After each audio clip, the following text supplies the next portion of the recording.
Vitamin D সাথে কি আসলে আমাদের ব্যথার কতখানি রিলেশন বা এই ক্ষেত্রে আসলে ফিজিওথেরাপি কতখানি হেল্প করে? যদি স্বাস্থ্য ভালো রাখতে হয় আমাদের ক্যালসিয়াম ভিটামিন ডি পর্যাপ্ত পরিমাণে থাকতে হবে। ফিজিক্যাল অ্যাক্টিভিটি যেটা আমরা বলি আধা ঘন্টা 40 মিনিট ঘাম ঝরিয়ে হাঁটা, যদি সম্ভব না হয় সাইকেলিং করা, না হলে সুইমিং করা, প্রত্যেকটা মানুষেরই অন্তত সপ্তাহে 5 দিন এর যে কোনো একটা বেছে নেওয়া উচিত।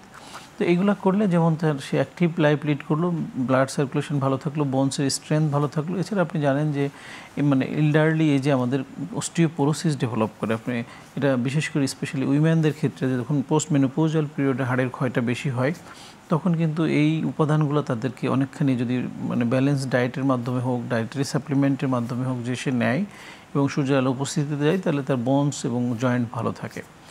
আর এছাড়া ফিজিওথেরাপি তো আসলে খুবই মানে আমরা একটা শুধু মাস্কুলোস্কেলেটাল প্রবলেম না, যেমন দেখেন আমরা ফিজিওথেরাপিতে কিন্তু অনেকগুলো ডিসিপ্লিন রয়েছে ওয়ার্ল্ডে বা অন্যান্য দেশে। পিডিয়াট্রিক ফিজিওথেরাপি আলাদা, নিউরোলজিক্যাল ফিজিওথেরাপি আলাদা, গাইনিকোলজিক্যাল ফিজিওথেরাপি আলাদা।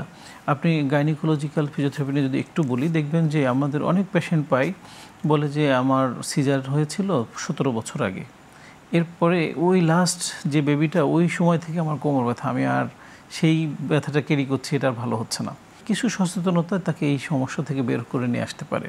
কারণ আপনি জানেন যে একটা মা যখন 9 মাস একটা বেবিকে ক্যারি করে তার ওম্বের একটা ওজন থাকে, তাই না?